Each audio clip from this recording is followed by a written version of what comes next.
Here I have FairPhone 3, and today I'm going to show you how to add Google account on this device and also how to remove it.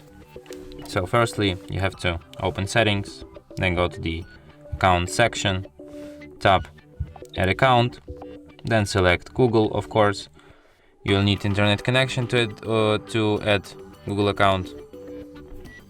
No other way. Here you have to enter your email or phone number.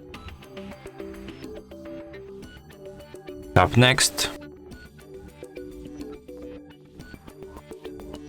Then you have to enter your password. Tap next. Then you have to agree with Google's terms of service and privacy policy.